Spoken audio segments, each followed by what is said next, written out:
Si tienen alguna duda o algo de la clase anterior, pueden ir comentándola. Bueno, ahí arrancamos entonces la clase número 3. Hoy vamos a ver cómo se mantiene el problema, cómo se mantiene el trastorno de ansiedad generalizada. La primera clase vimos qué era, vimos una descripción. La segunda, la clase anterior, vimos cómo se origina, vimos que hay distintas variables, distintas fuentes, por así decirlo, donde se va originando. Y hoy vamos a ver lo más importante, que es cómo se mantiene.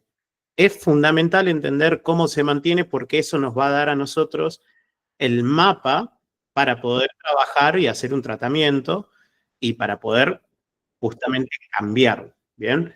Hemos visto que el origen no era la causa, ¿sí? El origen no es la causa. Eso a veces cuesta un poquito entenderlo, porque estamos acostumbrados a visiones más tradicionalistas, vamos a decir más psicoanalistas de la psicología, en donde un trauma en la infancia, un evento del pasado, causa la conducta actual. ¿Sí? Estamos acostumbrados a eso, no sé. Vimos la clase pasada que si tenías determinadas variables de origen, era probable que desarrollaras el TAG, pero es como que no estamos condenados a eso. ¿Sí? Si yo en el pasado me hicieron bullying, por ejemplo, hoy en día no necesariamente voy a estar preocupándome por todo y percibiendo amenazas todo el tiempo. ¿Sí?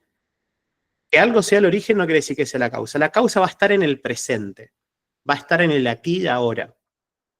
¿Bien? El origen está en el pasado, por eso la gran diferencia. Lo que lo causa está en el aquí y ahora. Por tanto, si está en el aquí y ahora, en el aquí y ahora podemos intervenir y podemos hacer algo para que se deje de causar y se deje de mantener y se deje de realizar ese problema.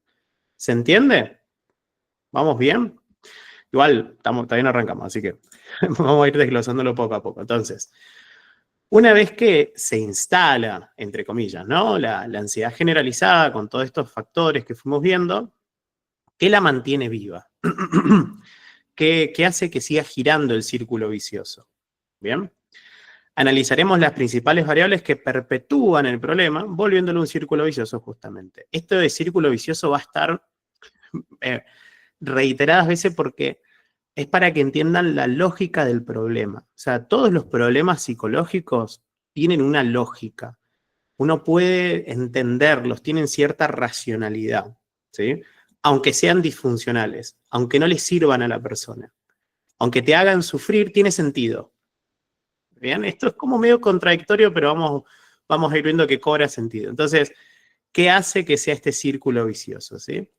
Cada una de ellas será una pieza clave entonces para desarmar en las próximas clases, como les decía. Conociendo qué es lo que lo mantiene, podemos trabajar, podemos desarmarlas y buscar una vida distinta. Vamos con esto, vamos a arrancar por acá. La preocupación es un salvavidas que te hunde. Es como si alguien se estuviera ahogando y yo en vez de tirarle algo que le ayude a flotar, le tiro un yunque de acero. ¿Vieron esta de los dibujitos que sale una cosa gigante? Lo agarrás y te vas para abajo. Aunque la intención era buena. Yo te quise ayudar, pero te terminaste hundiendo.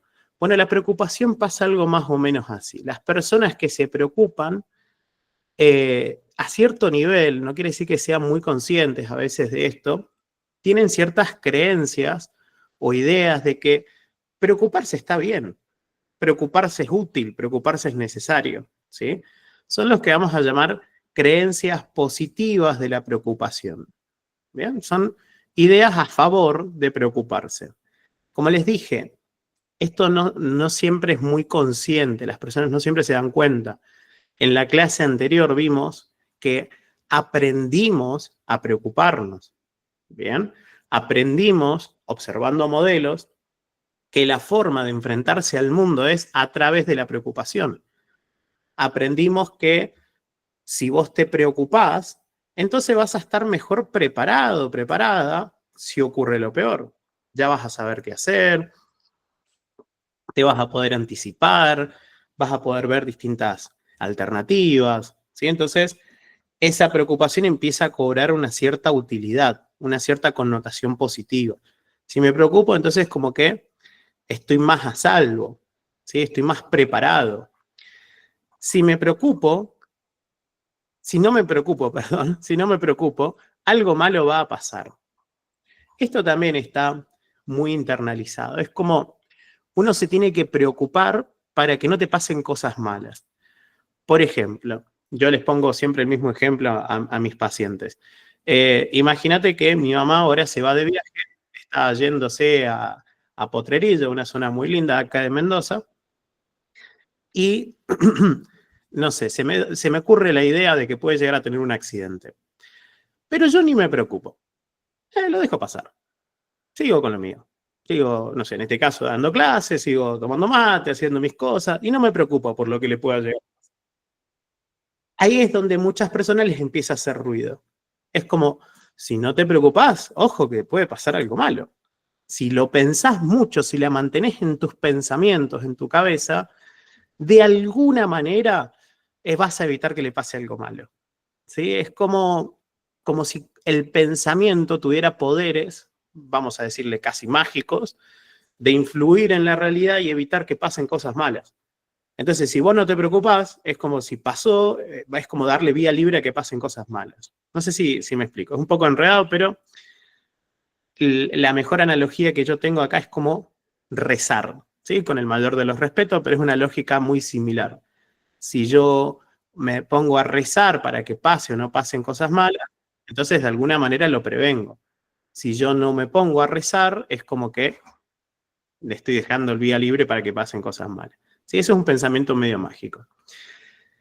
Si me preocupo, quiere decir que soy responsable y me importa resolver el problema. Ejemplo, tenés un examen médico mañana y uno puede decir, bueno, que yo tengo un examen, saldrá lo que tenga que salir, yo estoy tranquilo. Pero si alguien se está preocupando mucho, quiere decir que le importa. Fíjense en la connotación. Si alguien me dice, no, yo no pude dormir porque estoy mal, estoy pensando todo el día en el examen de mañana, no tengo miedo que me pase algo, y es como socialmente puede llegar a entenderse que, bueno, esa persona realmente le importa mucho lo que pueda llegar a pasar mañana. Si no te preocupa, es como que te da igual, que te da lo mismo. El mismo ejemplo de mi mamá, o sea, si yo digo, no sé, estoy hablando con mi hermana y estamos tomando mate y dice, no, pues viste que se va de viajes y hay muchas lluvias y puede que le pase algo. Ah, qué sé yo. Da igual, o sea, no puedo hacer nada yo ahora, así que pongamos un partido, pongamos el Mundial de Clubes. Y mi hermana puede llegar a pensar que, a este no le importa. O sea, a este le da lo mismo que se muera o no se muera, que tenga o no tenga un accidente. ¿Sí? Entonces, si vos te preocupás, quiere decir que te importa, que sos responsable, que sos buena persona. ¿Bien? Estos son solo algunos ejemplos que traigo a colación porque vamos a tener una clase específica de esto. ¿Bien? Vamos a ver que hay algunas más. Vamos a ver después cómo trabajarlas, qué hacer frente a esas creencias. ¿Bien? Entonces, estas justificaciones, estos argumentos dan como una sensación de control o seguridad. ¿Sí? Como que la preocupación te viene a dar algo bueno en tu vida, te viene a ayudar. Pero a largo plazo refuerzan este hábito de preocuparse constantemente. Recuerden que en el TAG el problema principal se definía por esta preocupación excesiva, constante, sobre muchos temas. ¿Bien? O sea, acá ya tenemos un primer eslabón del problema, de lo que mantiene el problema. ¿Hasta acá alguna duda? Recuerden que pueden ir comentando en el chat, pueden ir haciendo las preguntas. Ahora vamos a entrar al segundo punto y este es como el combustible, que también vamos a tener una clase, que es la clase que viene, específico de esto. Y es la intolerancia a la incertidumbre. Nosotros lo hemos visto medio por arriba, pero nosotros como seres humanos evolucionamos en un entorno salvaje, básicamente. Estábamos expuestos a un montón de amenazas, vivíamos en pequeñas tribus, en donde teníamos que luchar para sobrevivir, teníamos que buscar nuestros recursos, cazar, buscar alimentos, etc. Y éramos un ser súper débil, éramos un ser muy desprotegido, ¿sí? No corremos fuerte, rápido, como, no sé, un león, no somos fuertes como un gorila, no trepamos rápido como los monos, o sea, no tenemos habilidades físicas para huir o para pelear. Entonces nosotros teníamos que estar constantemente monitoreando el entorno para evitar caer frente a alguna amenaza. ¿sí? Para evitar que algo de este peligroso lugar donde vivíamos nos matara, básicamente. Era una cuestión muy de supervivencia.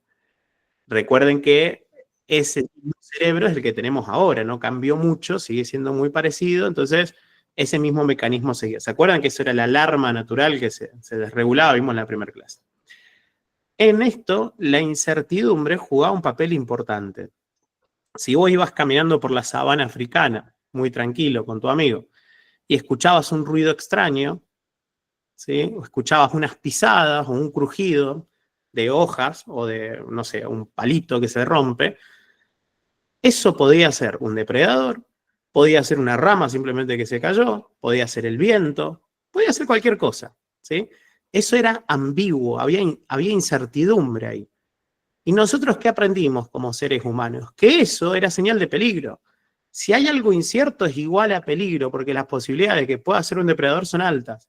Entonces todo lo desconocido, todo lo ambiguo, todo lo incierto es igual a peligroso. Eso lo aprendimos como especie. ¿Bien? Ahora, nosotros podemos tener mayor o menor aversión a la incertidumbre, mayor o menor tolerancia a la incertidumbre, ¿sí? Hoy en día no estamos constantemente expuestos a peligros mortales. Entonces, se supondría que lo incierto de hoy en día ya no es tan peligroso como lo incierto de hace millones de años atrás. ¿Bien? Pero bueno, nuestro cerebro, digamos, quedó así configurado y seguimos con ese mismo chip. Entonces, el combustible, la anomia, esto es lo que le da, hace que el círculo vicioso sea más fuerte, más rápido, es la intolerancia a la incertidumbre, que es la incapacidad, ¿sí? El no poder aceptar, manejar las faltas de certezas, las ambigüedades, ¿sí? Sobre eventos futuros. ¿Sí? Sobre todo la palabra ambigüedad es importante. Entonces, fíjense que toda la preocupación, la mayoría de las veces, lo que hace es intentar eliminar la incertidumbre. Bien. Había un comentario. Paola dice, pero ahora la parte económica puede ser una incertidumbre, ya que ahora no somos esclavos, pero somos trabajadores con sueldos muy bajos. Sí, correcto, pero a ver, las probabilidades de que mueras de hambre, hoy en día, así sea en países en vía de desarrollo, como acá Argentina, bueno, México, Perú, que las probabilidades de que mueras de hambre son muy bajas. Las probabilidades de que si no tenés plata no puedas comer de ninguna manera. Sí, hay un montón de situaciones donde nos podemos llegar a alimentar de alguna u otra forma.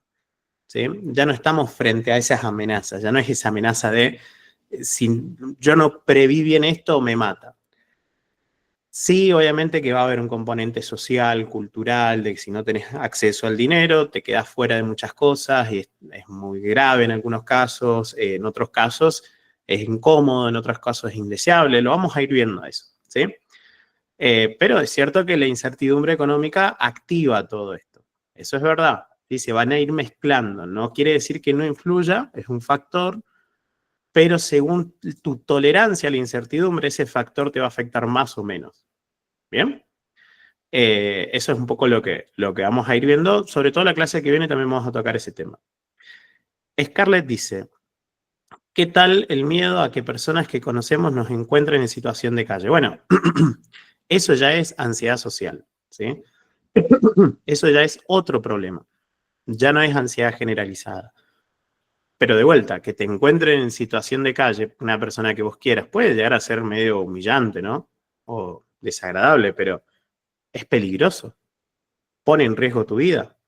Te van a agredir físicamente porque seas pobre, por ejemplo. Así que bueno, ahí tenemos que ir viendo. Si ya no estamos en ese estado de naturaleza, aunque sí la vida sigue suponiendo riesgo, ¿sí? No estamos exentos de peligros y riesgos en la vida real. Nada más que no son con la intensidad, la frecuencia, la magnitud que nosotros muchas veces le damos a raíz de estas interpretaciones que nos da la ansiedad. ¿Sí? Ahí va a estar un poco el truquito. Entonces, la incertidumbre, las personas que tienen poca tolerancia a la incertidumbre la van a ver como algo inaceptable, frustrante, injusta, peligrosa.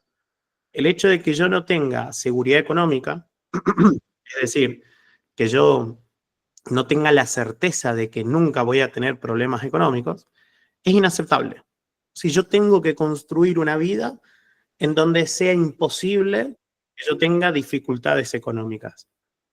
¿Me explico con eso? Una cosa es decir, la verdad que no me gusta, me gusta tener previsibilidad económica, pero bueno, pasan, ¿sí? A veces hay situaciones en la vida que te llevan a no tener cierta previsibilidad económica o holgura económica.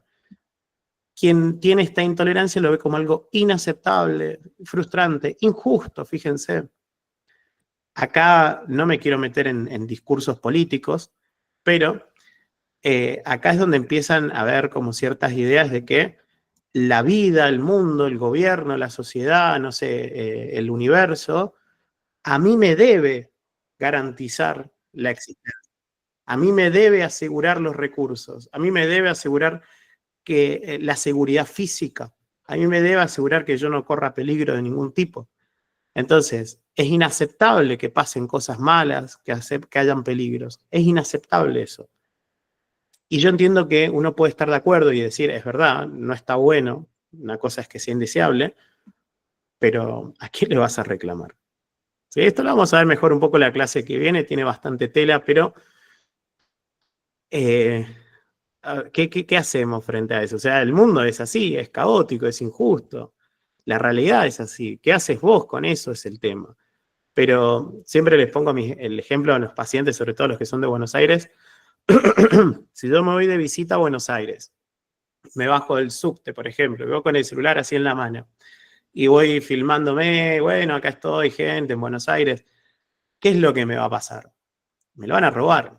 Pero yo digo, ay, pero está mal, es injusto, no debería pasar eso. Como no debería pasar eso, yo voy a seguir caminando con el celular en la mano. Y el mundo tiene que respetarme y no me debería pasar nada malo. Y vos me vas a decir, tenés razón, no debería pasar eso. Es verdad, es injusto, pero mejor guardate el celular porque te lo van a seguir robando.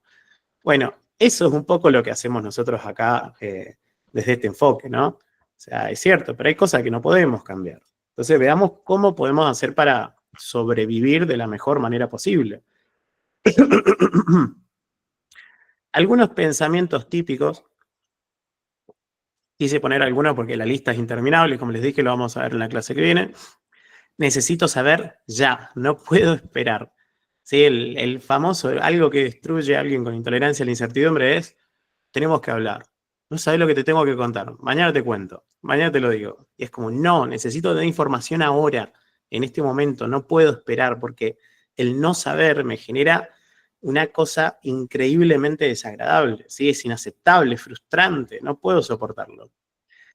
No puedo soportar esta duda y si no estoy preparado, esto, uy, qué feo que salió ese círculo.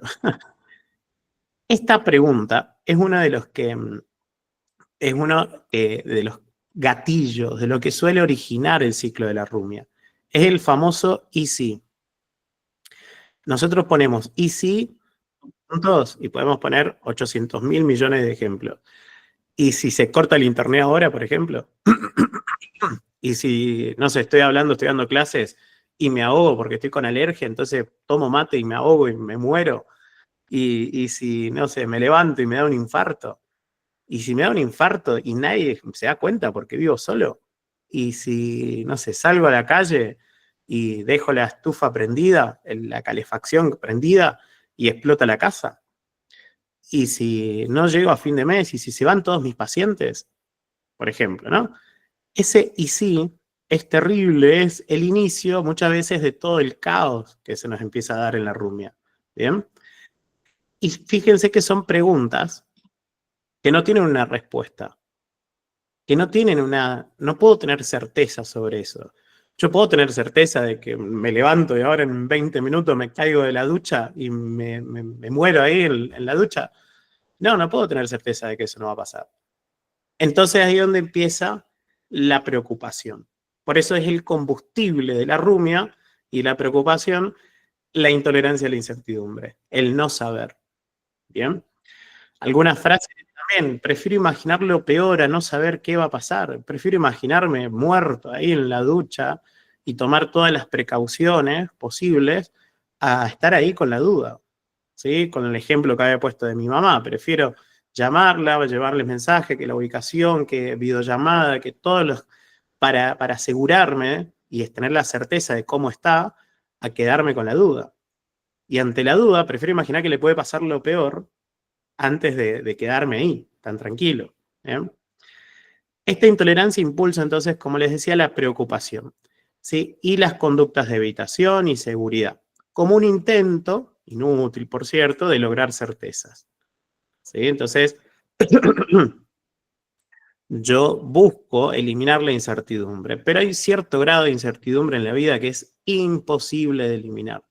Entonces, por más que pienses y hagas cosas, hay un grado de incertidumbre que no lo vas a poder eliminar, ni vos, ni el Estado, ni el partido político, ni la religioso, ni nada de todas esas cosas que vamos construyendo, que pueden ser muy buenas, muy nobles, pero nada de eso te va a eliminar la incertidumbre, por más de que nos dé esa ilusión. ¿Bien?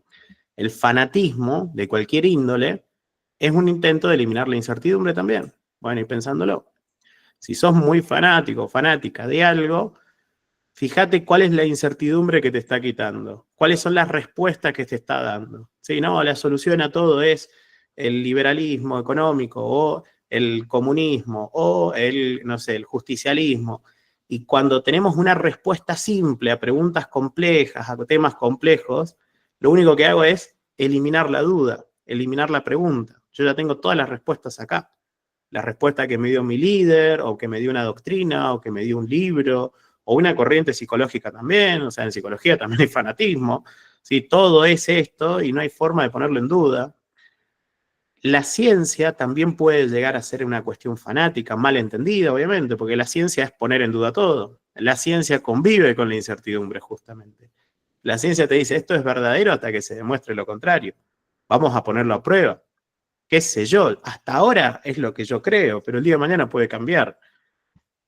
Pero mal entendida, podemos utilizar la ciencia como también un fundamentalismo, una ideología. Ok, sobre esto no me quiero detener mucho más, porque vamos a tener la clase que viene, pero hay para sacar un montón y para ir entendiendo justamente cómo se mantiene, cómo se empeora la preocupación. ¿Sí?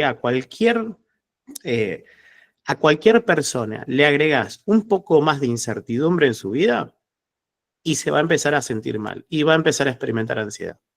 Ahora, si esa persona encima se lleva mal con la incertidumbre, no la tolera, entonces va a ser mucho peor el resultado que va a experimentar.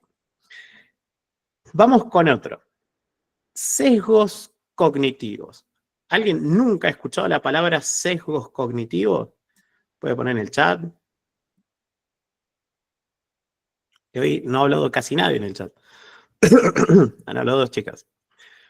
Bien, las palabras sesgos cognitivos, ¿les suena? ¿Lo han escuchado? Bueno, vamos a explicarlo de cero también para gente que quizás nunca lo escuchó. Perdón, estoy con mucha alergia en esta época. ¿Qué son los sesgos cognitivos? Nosotros, cuando Dina dice son como prejuicios, bueno, sí, en realidad los prejuicios tienen sesgos cognitivos. Ahí lo vamos a ver.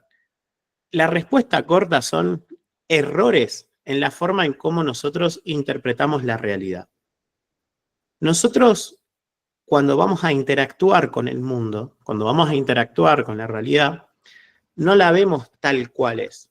La vemos a través de, por ejemplo, un idioma. Nosotros pensamos, hablamos, interpretamos todo en español. Ya el idioma condiciona cómo vamos a ver las cosas. Lo vemos a través de una historia cultural, religiosa, política, a través de nuestra historia personal, nuestra familia, lo que nos dijeron, lo que aprendimos, lo que vimos, etcétera, etcétera, etcétera. Toda esa información que nosotros vamos incorporando del mundo no siempre es correcta, pero nosotros no podemos ver el mundo fuera de estos lentes, de estos filtros. No vemos la realidad tal cual es, ¿sí?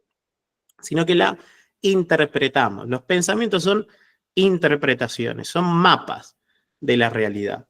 Son mapas que nos hacemos para movernos en el mundo. Yo digo que esto es un mate. Bueno, ahí se ve.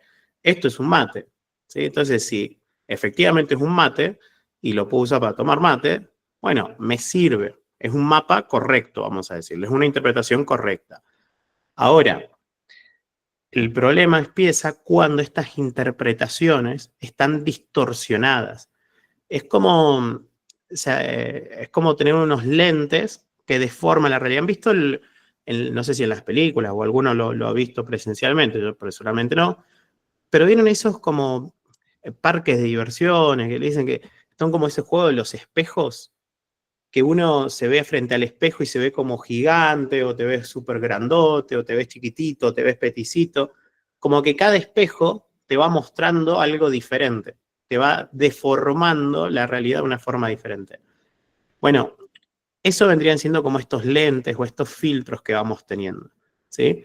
Hay mapas que son muy correctos y nos ayudan a movernos muy bien, son muy útiles para movernos en la realidad, pero hay mapas que nos hacen ver muchas amenazas, perdón, nos hacen ver más amenazas y peligros donde quizás no lo hay, donde quizás no era tan amenazante, no era tan peligroso, ¿sí? Ahí es donde empieza el problema. Es como si yo voy con el GPS, me voy a Perú a pasear un rato y el GPS me dice dobla a la derecha. Y yo voy a doblar a la derecha y veo que hay un paredón. ¿Y qué hago? ¿Doblo y me choco contra la pared o sigo de largo? ¿Sí? Bueno, el problema de la ansiedad es que nos hace chocar contra la pared. Si el mapa dice que acá hay un paredón, entonces yo doblo. Pero fíjate que no hay un paredón, no importa, yo doblo y acelero. Ese es el problema de estos sesgos cognitivos, que no solo que nos hacen ver la realidad de una forma distorsionada, sino que nos hacen actuar conforme a esa distorsión. A veces no nos damos cuenta que nuestro mapa está mal y nos chocamos una y otra vez con la realidad. ¿Bien?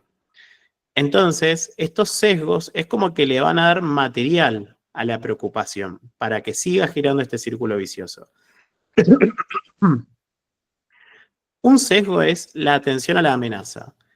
Es una tendencia, ¿sí?, a notar y enfocarse más en la información negativa o amenazante que en la positiva o en la neutral. Bien, por ejemplo, típica persona que le decís, no sé, mañana podemos ir no sé, a tomar mate al parque. Y te dice, bueno, pero, ¿y si nos roban? ¿Y si llueve? ¿Y si pasa esto? ¿Y si nos quedamos sin nafta y no podemos volver? ¿Y si chocamos en el camino? Por ejemplo, sí, lo estoy exagerando un poquito, pero en vez de notar o enfocarse en otro tipo de información, que por ejemplo la podríamos pasar muy bien, podría ser muy divertido, podemos comer algo rico, podemos caminar, podemos tomar el sol, nos centramos únicamente en la información negativa o amenazante. Buscamos, hay una hipervigilancia. Hiper es mucho, ¿sí? Es como estar todo el tiempo vigilando en búsqueda de amenazas, de peligros. Bien, entonces estoy escaneando. ¿Se acuerdan la película Terminator? Que tenía como un lente donde iba todo el tiempo buscando y detectando peligros, amenazas, iba reconociendo, bueno, es como tener eso, pero en búsqueda de problemas, de alarmas, de peligros, de amenazas, ¿sí?, de posibles cosas negativas que nos pueden llegar a pasar. Entonces, no veo la realidad tal cual es. ¿Por qué? Porque al centrarme siempre en las amenazas, nuestra atención es como si fuera una lupa, todo lo agranda. Entonces, yo veo que el mundo es súper amenazante y súper peligroso. Y tal vez alguien al lado te dice, no, la verdad que no es tan peligroso el mundo. No, sí, porque pasó esto, pasó aquello. Y yo no lo vi quizás, yo no vi todos esos peligros, porque yo estaba centrado en otras cosas, ¿sí? Esto, de vuelta, no es que uno pueda ver la realidad tal cual es siempre. Siempre vamos a estar un poco distorsionados.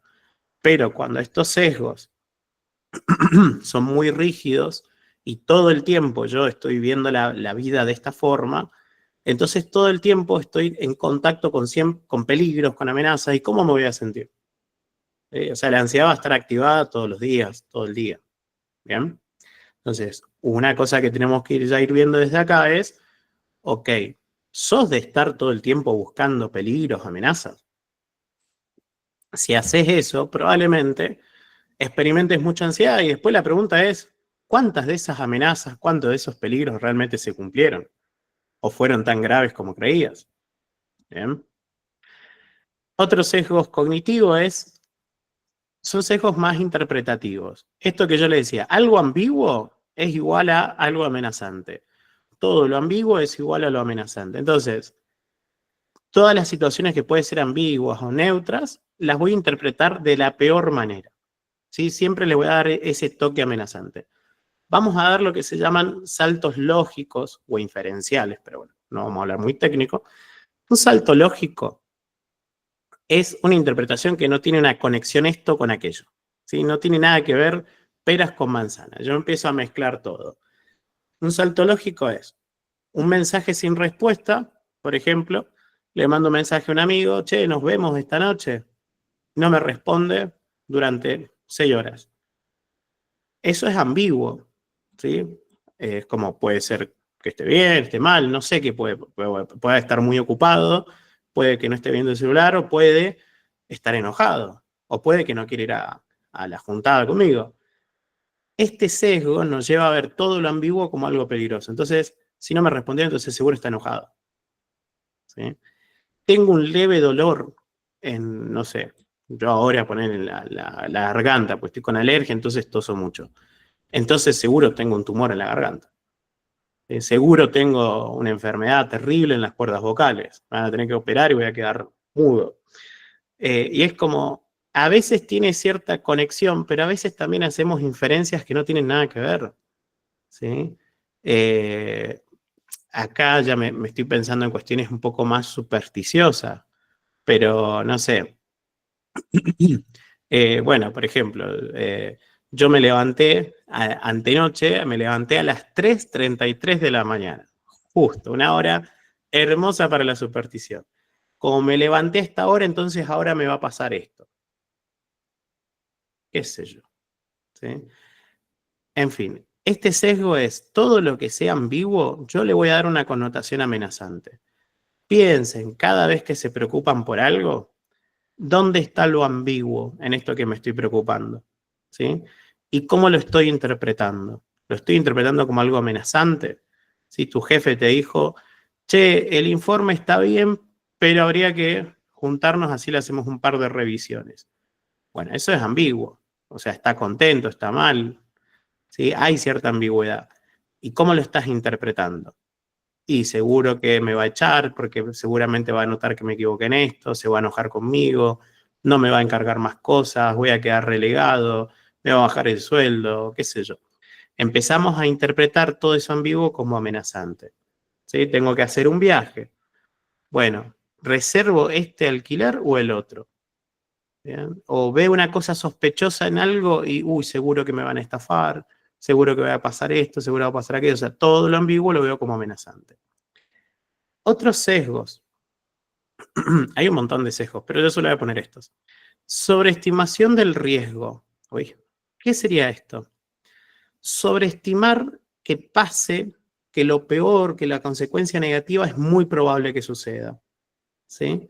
Es como, por ejemplo, yo puedo ahora salir a andar en moto hasta la casa de mi mamá y las probabilidades de tener un accidente están, ¿sí? Nunca es cero. Es posible que pueda tener un accidente, pero la interpretación que hace la ansiedad es seguro, es muy probable que hoy tenga un accidente. ¿Sí? Entonces voy a salir y voy a estar pensando, no, porque sí, me va a chocar, voy a pasar esto, no sé, me puedo quedar dormido, alguien se queda dormido, me atropella. Las probabilidades están, pero la ansiedad nos lleva a sobreestimar esas probabilidades, darles como muchísimo más porcentaje de que él realmente tiene. Karen, levantaste la mano. No sé si... Sí, la levanté. Tengo una pregunta. En esto de las probabilidades, por ejemplo, una persona que piensa muchas probabilidades por si acaso, ¿entraría en esta parte de la ansiedad o no? Porque está interpretando estas probabilidades como justamente algo que puede realmente pasar. Correcto. Estamos sobreestimando las probabilidades de que esto suceda. Ok. Entonces, como que son parte también del tag, por así decirlo. Es parte de cómo funciona la ansiedad. Estos Ansiedad. sesgos son comunes a la ansiedad. Después puede Ok. ser ansiedad generalizada, ansiedad social, fobia, pánico. En Bien, todo vamos a anotar esto. listo. Bien. Gracias. De nada. De hecho, recuerden que en la primera clase vimos que la ansiedad generalizada es un trastorno base. Esto quiere decir que está a la raíz de muchos otros problemas o es comórbido con otros problemas. Entonces, probablemente si es un problema de ansiedad, esto va a estar, ¿sí? Bien, entonces sobreestimar que pase lo peor, que es muy probable. Sobreestimar las consecuencias, ¿sí? Acá caemos en una catastrofización. ¿Qué sería esto? No solo que es muy probable que me pase lo peor, sino que va a ser terrible, va a ser insoportable, no voy a poder tolerarlo, ¿sí? No voy a poder hacerle frente, va a ser devastador, ¿bien? Entonces no solo que me van a atropellar cuando salga en moto, sino que voy a quedar paralítico en silla de ruedas y jamás voy a poder volver a comer por mis propios medios. O sea, me voy al peor escenario posible, ¿sí? Ese también es producto de la ansiedad. Recuerden que esto también tenía su sentido evolutivo. Yo, por las dudas, ¿se acuerdan el falso positivo? ¿Sí? Yo, por las dudas, prefiero creer que lo que tengo ahí, ese sonido que escuché, es un león y que si me ve, me come y me mata, entonces salgo corriendo, me aseguro ahora porque no voy a poder hacer nada, a confiarme, ir muy tranquilo y que al final sea realmente eso. ¿Sí? Prefiero después decir, no era nada, corrí innecesariamente, a que sí lo fuera. A ver, una preguntita. Andrea dice, ¿y si tienen evidencia de que algo les pasó y por eso sostienen estas preocupaciones? Sí. Justamente ahí es donde viene la historia de aprendizaje, ¿sí? Nosotros aprendimos que la vida es más peligrosa de lo que se supone que normalmente es. Entonces, experiencias pasadas negativas tienden a que uno piense que esto va a volver a suceder, ¿sí? Pero de vuelta, que algo te haya sucedido en el pasado, acá hay el tal salto lógico, no quiere decir que siempre te va a volver a pasar, ¿sí? Que alguien tuvo, el ejemplo, estamos poniendo ahora el accidente en moto, que alguien haya tenido un accidente en moto en el pasado no quiere decir que siempre va a tener un accidente en moto, que cada vez que salga a la calle las probabilidades son más altas, ¿sí? Ese es el problema de los sesgos. Vivimos aferrados a lo que nos pasó, a lo que en el pasado quizás te servía. Volvemos a la historia familiar, por ejemplo, no sé, de violencia. Si yo veía que mi papá venía a una hora más tarde de lo habitual y había olor a cerveza, y las probabilidades de que nos golpeara eran altas, por ejemplo. Entonces, en ese contexto tiene sentido. Pero si nosotros, el problema psicológico es vivir, como por así decirlo, en el contexto del pasado y no en el presente. Si hoy en día tu marido, por ejemplo, o tu pareja, quien sea, llega más tarde y llega con olor a cerveza, no necesariamente quiere decir que te va a golpear o que va a pasar algo malo. ¿Sí? Ahí estamos sobreestimando nuevamente de que pase eso, por algo que me pasó en el pasado. De vuelta, tiene sentido. Estos problemas psicológicos tienen sentido. Si te pasó una vez, no crees que te vuelva a suceder. El problema es que no estamos viendo que hay otros factores que influyen en eso. ¿Bien?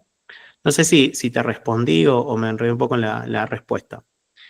Gabriel dice los reforzadores de la conducta. Claro, bueno, todo esto se refuerza. No vamos a entrar en cuestiones más técnicas, lo vamos a ver, recuerden, siempre para todo público. Y el último era la subestimación de las capacidades de afrontamiento.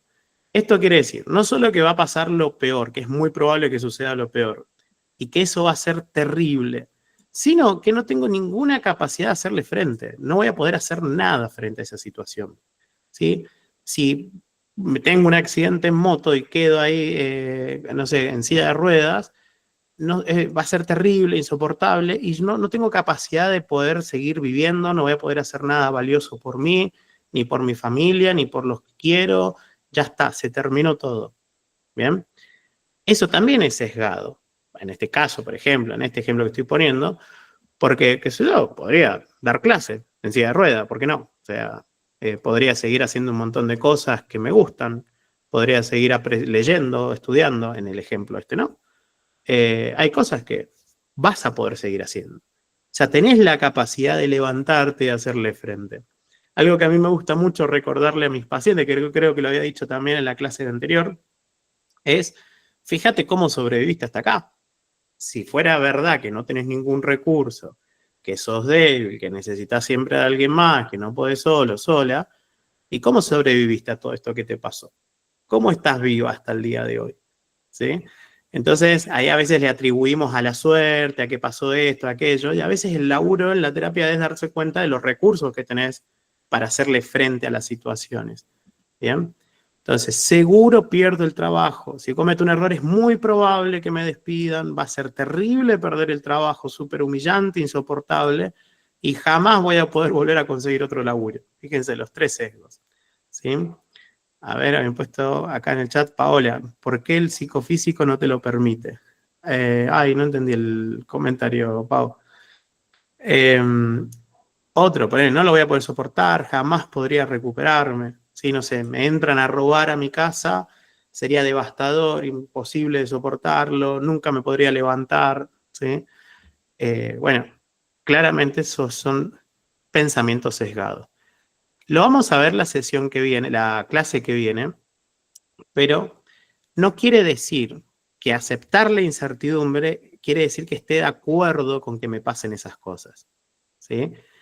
Vamos a verlo, porque ahí a veces las personas suelen confundirse. Entonces, yo me voy a preocupar, porque si no me preocupo, volvemos a la primera diapositiva, seguro me va a pasar esto. Y yo no quiero que me pase. Y yo te digo, bueno, pero no depende de vos. Te preocupes o no te preocupes, no depende de vos. Por ejemplo, estoy simplificando, ¿no? Y para muchas personas aceptar que nos pueden pasar cosas malas, por ejemplo, que me entren a robar, que se incendie la casa, es sinónimo de estar de acuerdo, como desearlo, como que creer que aparezca. Entonces, eso también es otra interpretación errónea que lo vamos a ver la clase que viene.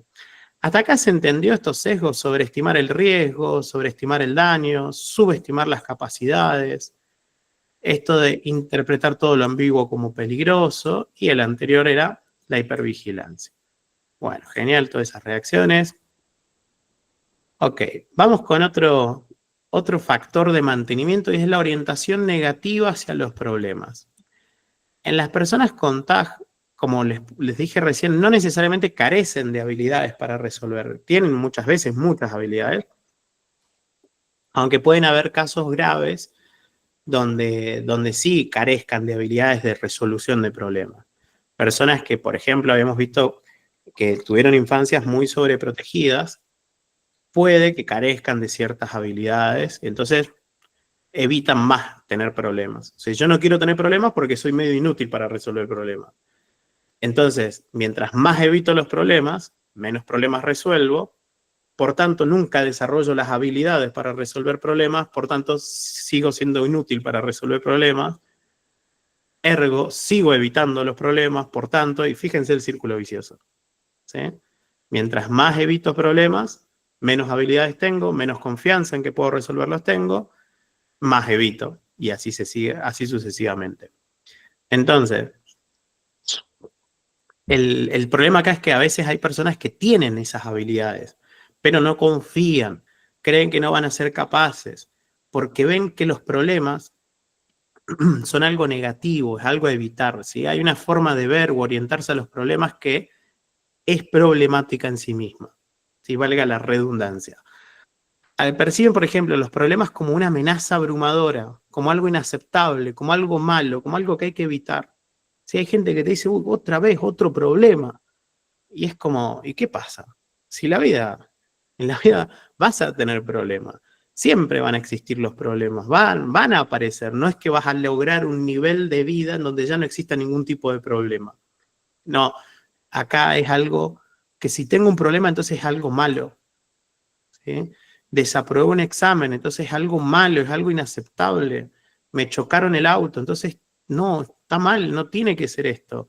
No sé, el médico me dijo que tengo que hacer tal cosa, o me pasó esto en la casa, no sé, se me llovió el techo, por ejemplo. No, es algo malo, es inaceptable, es amenazante, es abrumador, es terrible, ¿sí? Claro, si yo tengo esa percepción de que los problemas son eso, los voy a querer evitar a toda costa, ¿sí? Y cuando aparezcan es como, ay, me desespero, no sé qué hacer, ¿sí? Alguien que me lo saque de encima. Había un humorista que decía, llamen a un adulto responsable, ¿viste? Que algún adulto se haga cargo y, ay, yo soy el adulto, ¿cierto? Otra cosa es que dudan de su propia eficacia para resolver los problemas. Esto es muy común, ¿sí? El famoso, bueno, no soy capaz, el paso es muy grande para mí. A mí me pasa que, bueno, doy clase en la facultad y después superviso muchos colegas que son recién recibidos. Y es como esta cuestión de decir, bueno, lo estudié, lo estoy practicando, conozco, pero no voy a ser capaz. No, va a ser imposible, va a ser muy difícil. Es un desafío muy grande, ¿sí? O sea, eso es parte de la orientación negativa hacia los problemas. En el ejemplo este que yo estoy poniendo de un psicoterapeuta, y bueno, vas a tener problemas. O sea, no todos los tratamientos van a ser como dice el manual, como dice la teoría, van a surgir imprevistos, van a pasar cosas que no te gustan, bueno, eso es parte de la vida, ¿sí? Entonces, como lo veo como algo inaceptable y aparte que no voy a ser capaz si pasa. Entonces, ¿qué hago? No arranco a atender nunca, ¿sí? Esto le pasa a muchas personas, no solamente a los terapeutas, o sea, personas que se reciben en otras carreras, pasa también lo mismo. Se frustran fácilmente y al no tener certezas del resultado, fíjense esto, si yo no sé que esto que voy a hacer me va a funcionar y va a ser 100% efectivo, es como que ya está, va a ir todo mal, ¿sí? Entonces, no sé, pongamos, ¿no?, un emprendimiento para vender empanadas a domicilio. Bueno, no, pero ¿y si no me compran? ¿Sí? Y si, no sé, hacemos una tanda muy salada y la gente se queja. Entonces, yo no sé si voy a poder hacerlo bien. ¿Y alguien sabe si alguien lo podemos hacer bien? No vamos a un emprendimiento, vamos a algo más sencillo, no sé. El fin de semana viene tu familia y estás encargado de hacer la comida, no sé, vas a hacer la pasta o el asado para todos. ¿Y si me equivoco? ¿Sí? ¿Pueden surgir problemas en una cena, en un almuerzo familiar? Obvio, puede surgir algún imprevisto, ¿sí? Te puede faltar un ingrediente, te puede pasar algo, ¿sí? Entonces, como si yo no tengo la certeza de que lo voy a hacer y lo voy a hacer bien y que no va a pasar nada, entonces o no lo hago o si lo hago ya es sabiendo que va a pasar lo peor, ¿sí? Adoptan esa visión pesimista. Típico gente que va a rendir exámenes eh, diciendo, no, ya está, seguro desapruebo, me fue mal, fue terrible, ¿sí? Pasa en todos. Esto interfiere, ¿sí?, con una solución activa, con algo eficaz, favoreciendo la evitación y la rumiación, ¿sí? Muchas personas, para no tener problemas, ¿sí?, dejan de hacer cosas, dejan de tener desafíos, dejan de exponerse a ciertas situaciones que les gustan. Por ejemplo, no sé, me gusta cocinar, pero para no equivocarme cocinando, entonces, ¿sabes qué? Prefiero que cocine otro. Prefiero no hacerlo, yo miro, ¿sí? Y pero vos no te gustaba cocinar, no, pero... Entonces prefiero evitar los problemas, ¿sí? Quiero ponerme en pareja, por ejemplo, es muy común, ¿sí? Ponerse en pareja es una llave a que van a haber problemas, es como inevitable, ¿no?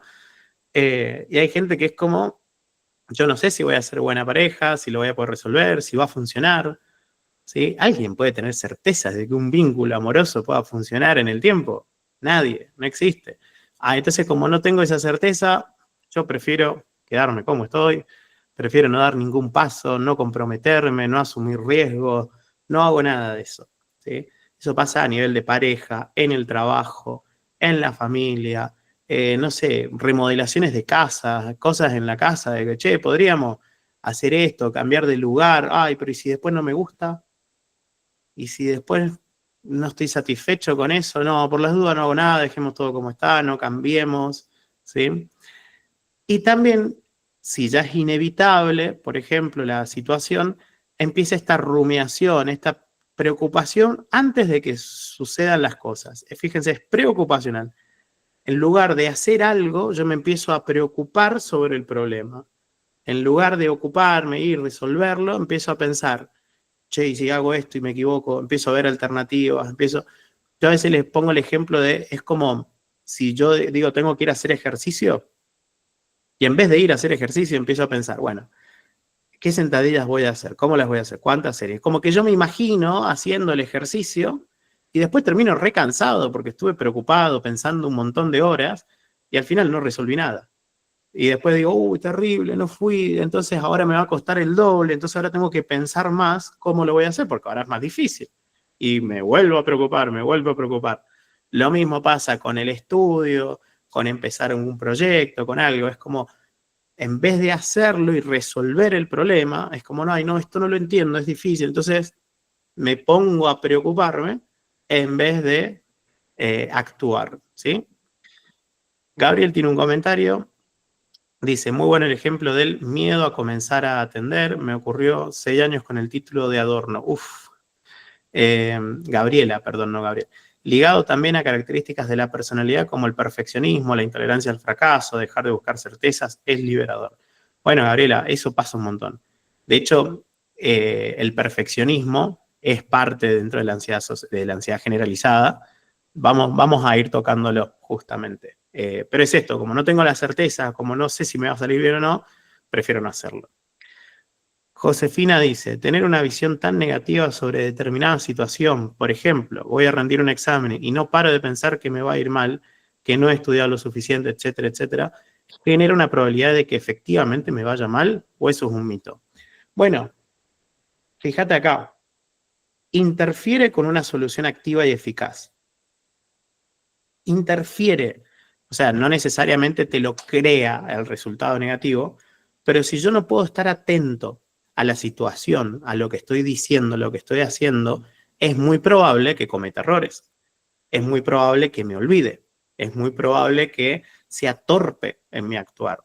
Si yo, por ejemplo, en esta clase estuviera pensando, che, y la gente me está escuchando, y si cometo un error, y si cometo un error y la gente me escracha por redes sociales y pierdo el título y, no sé, la gente se va.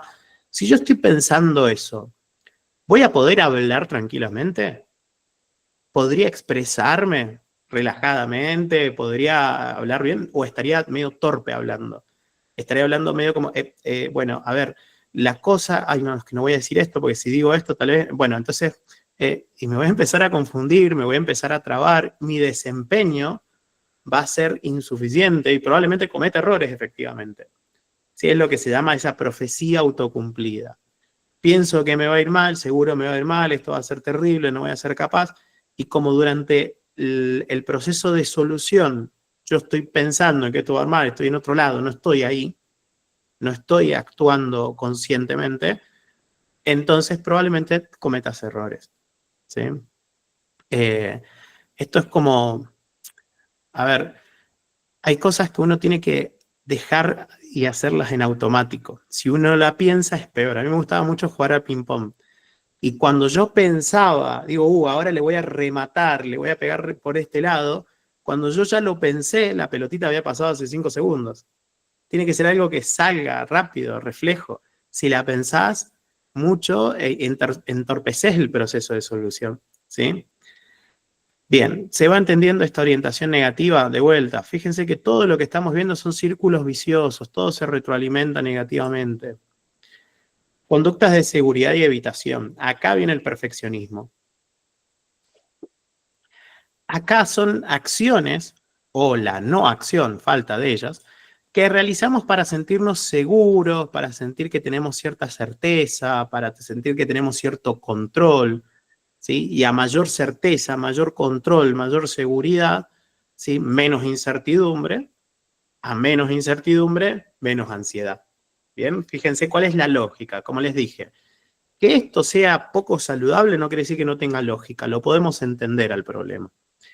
Entonces, algunos ejemplos, ¿no? De conductas de seguridad.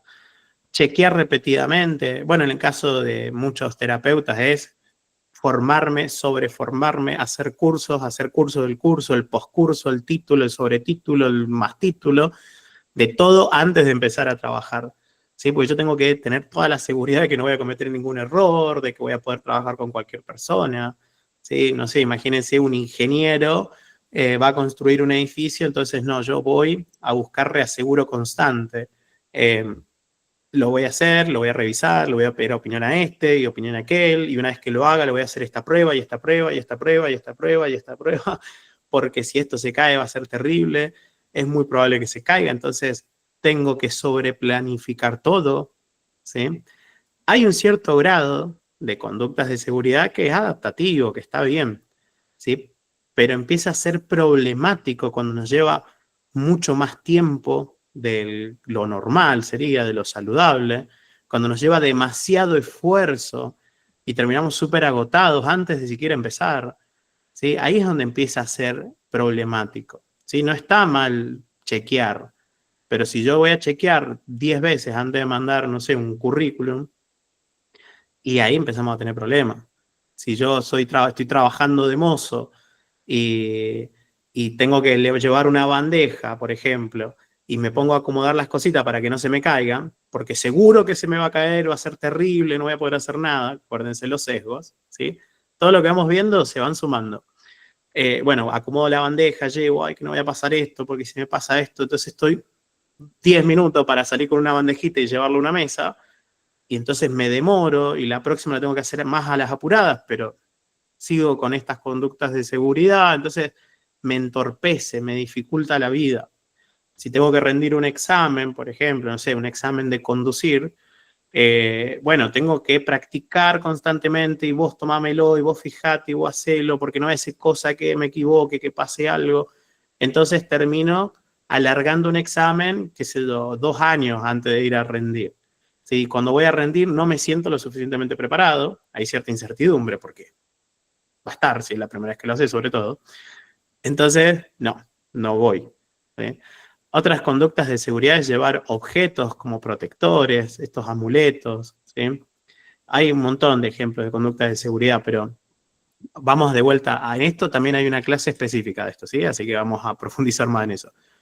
Pero bueno, como estos tipos amuletos, las cábalas y cosas como, bueno, eso me hace sentir más seguro, me da como la sensación de que esto malo no va a pasar. Y la evitación directamente es no hacer, es, por ejemplo, poner excusas para no ir, para no convencerse a uno mismo, darse justificación para no asistir a ciertas situaciones que generen ansiedad. Por ejemplo, no sé, te invito a, no sé, vamos, mañana nos vamos a Potrerido, de vuelta, pongo el mismo ejemplo. Vamos a la montaña y si chocamos, y si nos quedamos sin nafta en el medio de la nada, y si me aburro, por ejemplo, ¿qué pasa si me aburro en el viaje? ¿De qué voy a hablar? ¿Sí? ¿Alguien puede saber de qué va a hablar durante un viaje, por ejemplo, no sé, de 4 horas? ¿Podés saber todos los temas de conversación? No, no podés saberlo. Hay incertidumbre.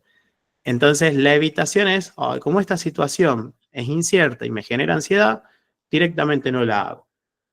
No voy, pongo excusas, ¿sí? No me comprometo. El ejemplo recién de las relaciones amorosas.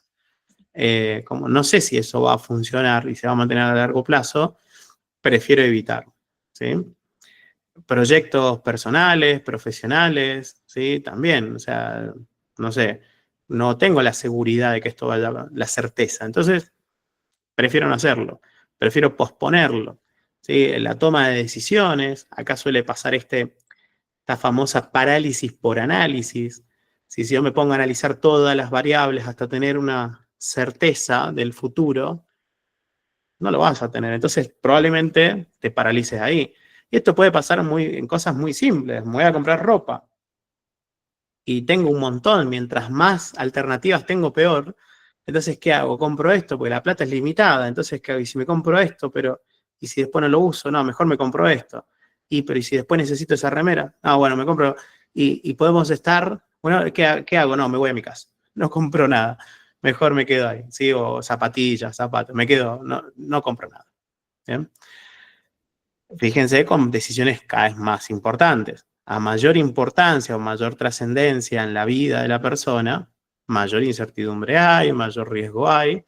Entonces, una alternativa es no tomar la decisión, no hacer nada.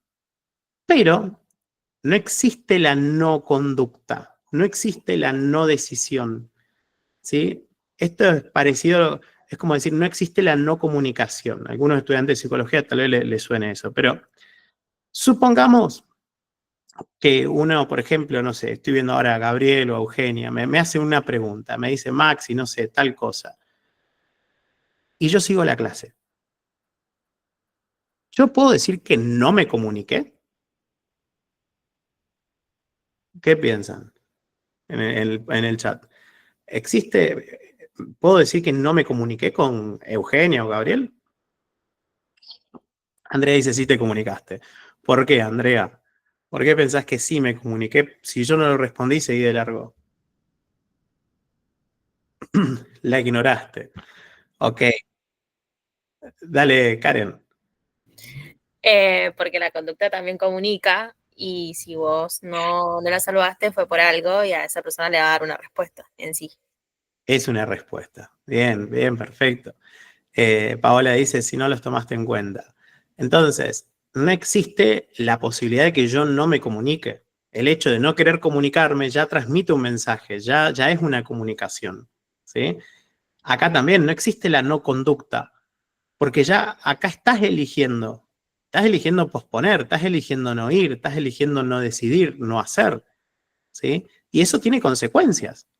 Eugenia, por ejemplo, si yo la ignoro frente a la clase, la próxima va a levantar la mano, va a volver a hacer una pregunta.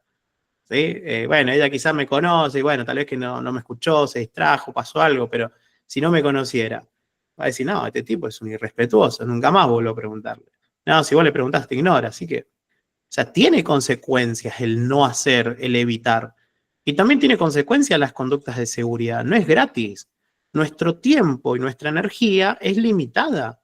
Entonces, si yo le pongo mucho más tiempo, muchas más energía sobre planificar todo, y tu batería se acaba, tu energía se acaba. Después, cuando tengas que actuar, ¿cómo vas a actuar?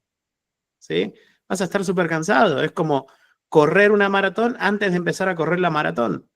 Entonces, vas a empezar a correr la maratón ya destruido, súper cansado, no vas a hacer nada. Entonces, si bien te proporcionan un alivio inmediato, impiden lo que se llama aprendizaje correctivo, que es que muchas de estas cosas que uno teme, la mayoría de las veces no pasan. Quédense con esto, que lo vamos a repetir después. Lo catastrófico, lo terrible, suele ser lo menos probable. ¿Sí? Lo repito, lo catastrófico, lo terrible, suele ser lo menos probable. Si no, no estaríamos acá. Bien, si todo el tiempo nos estuvieran apareciendo cosas súper catastróficas y terribles en la vida. Entonces, no es necesario muchas de estas conductas de sobrecontrol, de sobreaseguro. Y sobre todo, también que tenés muchas capacidades de afrontar cuando aparecen cosas imprevistas, cosas que no viste. ¿Sí? Yo este curso, por ejemplo, tenía unas ideas generales, lo largué y vamos andando. Y vamos, algunas cositas sobre la marcha lo voy a ir acomodando. ¿Sí? Y bueno, pasa. Ahora, ¿qué tan terrible es? No pasa nada. Están las capacidades. ¿Sí? Eso es importante. Entonces, cuando nosotros nos quedamos en estas conductas de seguridad y evitación, en este perfeccionismo también, nos impide hacer, nos impide actuar, nos postergamos mucho. Ahí viene la procrastinación, por ejemplo, viene de acá. Bien. Aparte que se refuerzan estas creencias de peligrosidad, la intolerancia a la incertidumbre, todo lo que iremos viendo. ¿Sí? De vuelta, otra vez el círculo vicioso. Ok, vamos bien, se va entendiendo. Me he extendido un poquito más de tiempo y prepárense porque quedan por lo menos unos 10 minutitos más seguro. Le voy a tratar de apurarme un poco, pero bueno. Otro tema es la dificultad en la regulación emocional. Las personas con TAG tratan de evitar que se activen emociones desagradables, ¿sí? Tratan de evitar todas las emociones, sobre todo las desagradables. Pero a veces como vimos en la primera clase, a veces las que son muy intensas y muy agradables también producen ansiedad. Si yo estoy muy contento y me está yendo muy bien ahora, a veces empieza a producir la ansiedad de, bueno, algo malo está pasando, algo malo va a pasarme. No puedo estar tan bien, no puede estar funcionando todo. En pareja suele suceder mucho. Es todo muy bonito para que sea verdad, algo sospechoso hay, ahí empezamos a interferir con las cosas. ¿Será que me engaña? ¿Será que está con otra persona? Por eso es tan bueno conmigo. Y ahí empezamos con problemas, por ejemplo, ¿no? Pero sobre todo las personas intentan evitar todas las emociones que generan malestar. ¿Sí? No hables de esto, no me digas esto, no me voy a esta situación porque me da ansiedad. ¿Sí? Entonces, como te da ansiedad, te genera malestar, evítalo, como veíamos recién. Y eso hace que uno le sea más difícil identificar las emociones desagradables. ¿Sí? Si yo nunca entro en contacto, me cuesta identificarla. Esto le pasa mucho sobre todo más a los hombres, las mujeres también, pero en los hombres cuesta mucho identificar lo que se siente. A veces hay hombres que sienten dos emociones, felicidad y enojo, es lo único que siento. Y entonces ponerle nombre, entender qué estoy sintiendo, para qué están estas emociones, el tema de aceptarlas, ¿sí? Esto no distingue mucho género, pero es todas estas emociones desagradables, es como que yo me las quiero quitar de encima, no quiero que estén acá. ¿Sí? Y sobre todo, regularlas. Si yo no puedo saber qué estoy sintiendo, si yo no puedo permitirme sentir esto, no las dejo estar en mi cuerpo, por decirlo de alguna manera, entonces no las voy a poder regular. ¿Sí? Nadie regula lo que no conoce. Entonces, cuando yo trato de evitar estas emociones, se genera otro círculo vicioso. Esto es como caer en las arenas movedizas. ¿Vieron esas películas donde se caían en las arenas movedizas y mientras más luchaban por salir, más se atrapaban todavía? Esto es lo mismo. Mientras más intento negar una emoción, no sentir algo, sacarme una emoción de encima, más la voy a sentir y más se va a descontrolar. ¿Sí? Esto es lo mismo que yo te diga, trata de no pensar en esto. Enfocate en no pensar, no sé, en tu ex. Trata de no pensar, no te acuerdes en cómo cortaste. ¿Sí? Trata de no acordarte en cómo fue que conociste a tu ex. ¿Sí? Trata de no acordarte esa salida que tuviste con tu ex. Y ya te voy a ir llevando y te vas a ir acordando inevitablemente. ¿Sí? Entonces, tratar de no sentir una emoción nos pasa lo mismo. No me quiero enojar, ya está, basta de sentir enojo. Entonces ahora me enojo por estar enojado. Y se descontroló todo. ¿Bien? Acá lo que se produce es una baja tolerancia al malestar emocional, que eso también lo vamos a ver en la clase que viene, si lo vamos a profundizar más. Es como todo lo que a mí me genera algo desagradable, de vuelta, es insoportable, es inaceptable, está mal, me lo tengo que sacar de encima lo antes posible, y eso no se puede, y eso es contraproducente.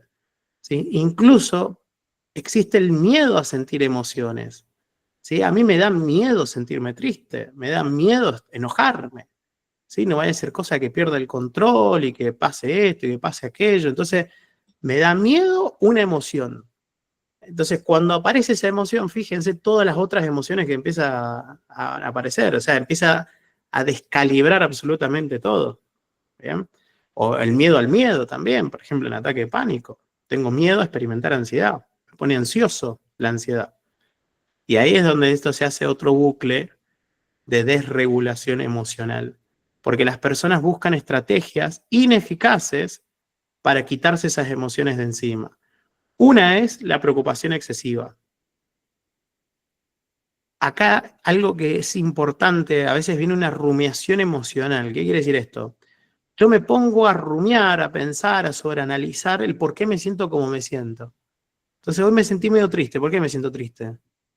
Che, pero mirá esta tristeza, mirá dónde viene, uy, pero mirá cómo me hace sentir. ¿Y qué pasó? Y cuando quiero acordar, toda mi atención, ¿dónde está? En la tristeza. Y como les dije, donde está la atención, todo se agranda como una lupa. Entonces toda mi vida se ve sobrepoblada de la tristeza. Llega un momento, como la empiezo a sentir más intensa, digo, no, esto está mal. No quiero sentir tristeza, basta de sentir tristeza. Empiezo a pelear con la tristeza. Y mientras más peleo contra eso, ¿sí? Más lo siento y más me preocupo. Sigo utilizando la preocupación para intentar sacarme de encima, para no sentir una emoción.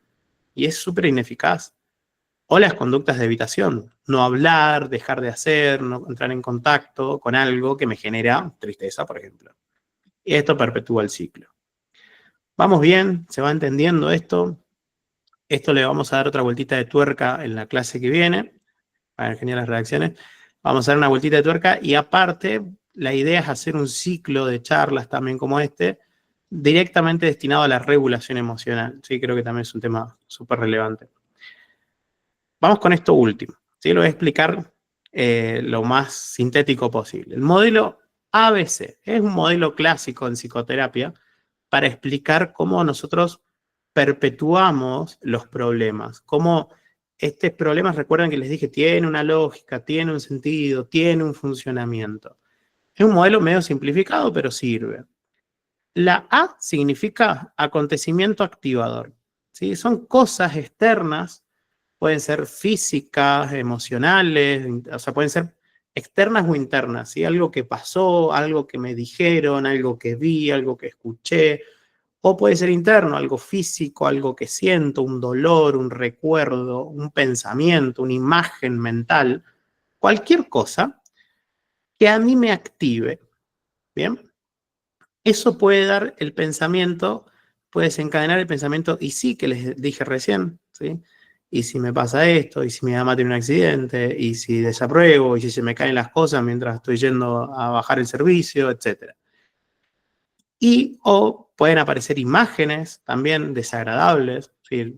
Yo ahí tirado en la calle, desangrado porque me atropelló un conductor en la moto, frases, ¿sí? Seguro que me va a ir mal, seguro que me desaprueban, que inician el ciclo de evitación, ¿sí? Que lo vimos recién. Por ejemplo, bueno, acá un ruido inusual, una llamada perdida, un pequeño dolor físico, un comentario ambiguo, son los acontecimientos, lo que pasa, ¿sí?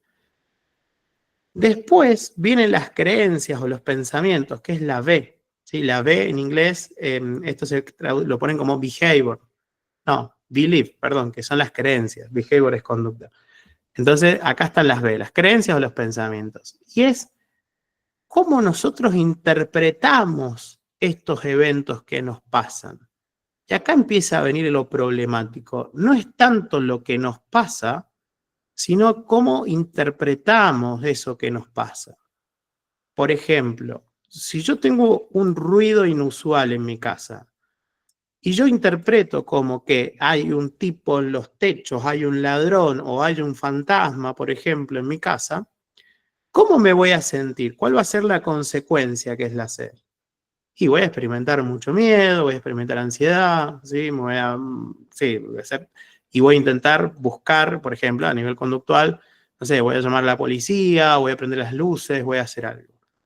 ¿En función de qué sentí este miedo o hice esto? De cómo lo interpreté, por ejemplo. Yo interpreté que esto es terrible. Este ruido inusual o este comentario ambiguo es igual a algo amenazante. Recuerden estos sesgos que vimos hoy. ¿Sí? Si yo lo interpreto así, entonces voy a experimentar muchísimo más miedo y voy a hacer todas estas conductas de evitación o de seguridad que ya vimos. Ahora, si yo interpreto como, bueno, qué sé yo, puede ser la madera del techo, que es viejo, entonces cruje. Si yo interpreto eso así, ¿cómo me voy a sentir? Nada, tranquilo, me sobresalté un poquito, pero después sigo haciendo lo mío. Si estoy, no sé, trabajando, atendiendo, lo que sea, sigo haciéndolo, no dejo de hacer lo que estoy haciendo, si yo creo que es el ruido de una madera normal. ¿Bien? Entonces, fíjese cómo lo que interpretamos influye en cómo nos sentimos y en lo que hacemos. Pero también, es lo que pongo acá, se llama triple influencia recíproca. También lo que hacemos va a influir en cómo interpretamos la realidad y en lo que nos pasa también y en cómo nos sentimos. Por ejemplo, volvemos al ejemplo de las conductas de seguridad.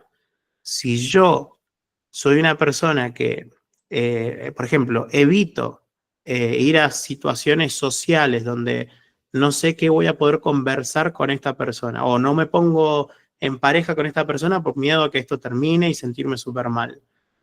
Yo evito ponerme en pareja. Si yo voy y le digo, mira, disculpame, esto no puede ser. Te quiero como amigo, qué sé yo, no estoy disponible, bueno, todas las excusas que hoy en día se van. No soy, bueno, no importa. Yo hago eso. Cuando yo hago esa conducta, ¿cómo me voy a sentir?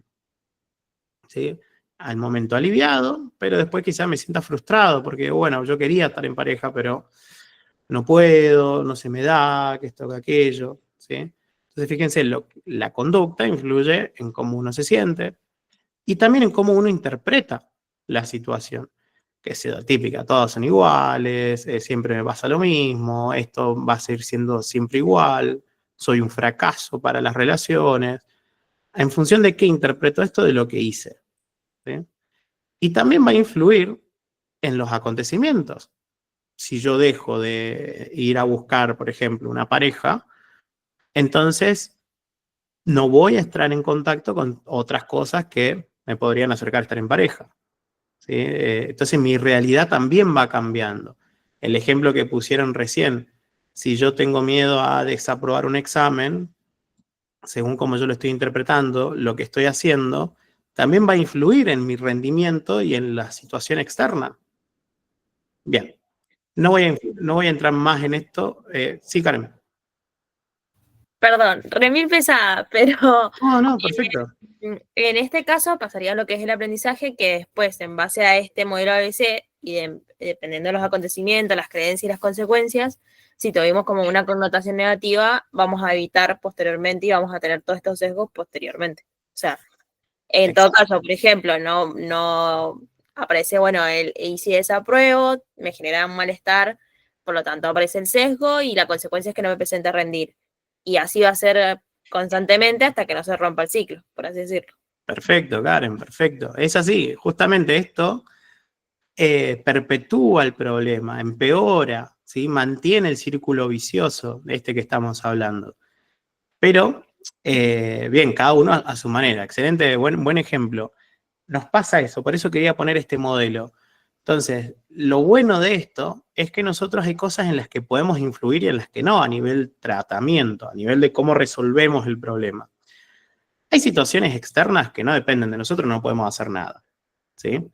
Hay pensamientos o imágenes que se nos aparecen en las cuales nosotros no depende de nosotros. Simplemente apareció esa imagen, apareció esa palabra, apareció ese pensamiento.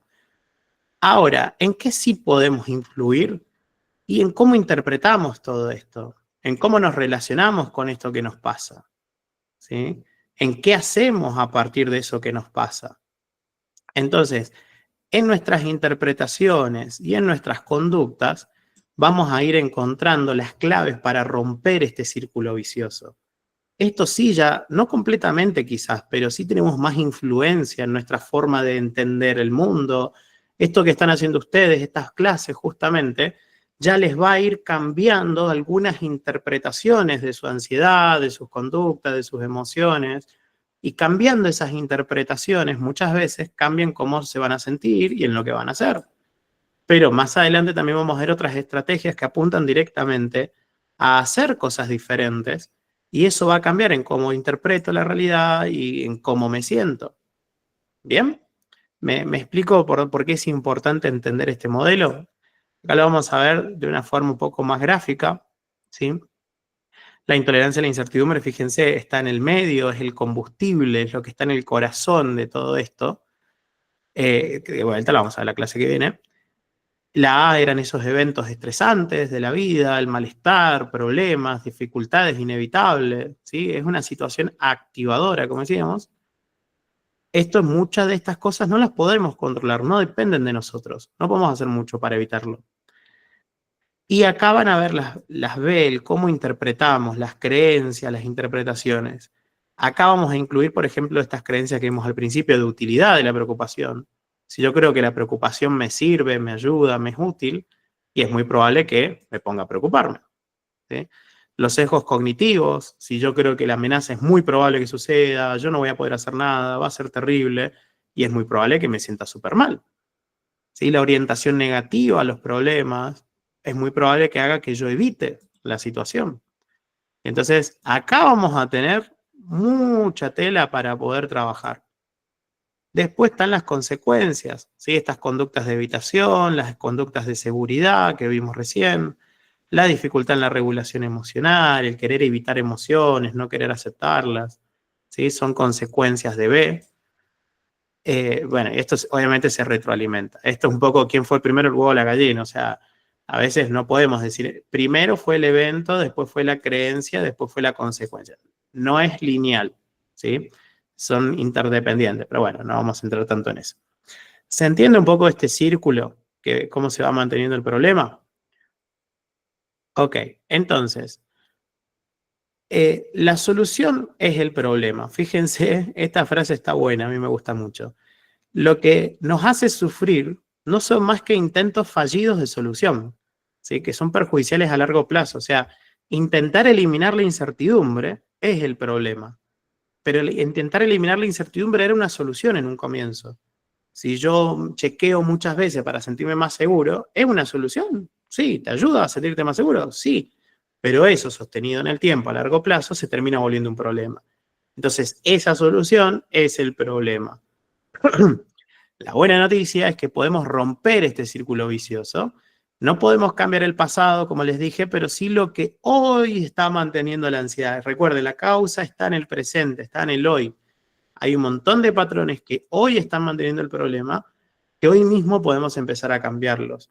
¿Bien? Y si cambian esos patrones, vamos a dejar de tener este problema.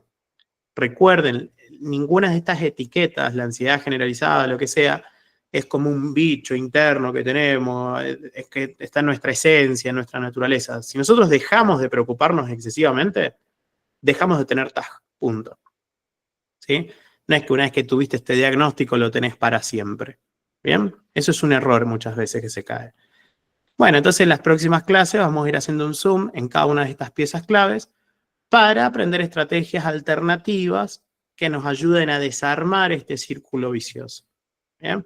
Pero bueno, estas primeras clases era necesario para ir entendiendo, tener un mapa general y que no queden unas simples técnicas, tienen que ir entendiendo el por qué hacemos lo que hacemos, ¿sí? No es cuestión de aplicar tips o trucos psicológicos para no tener ansiedad.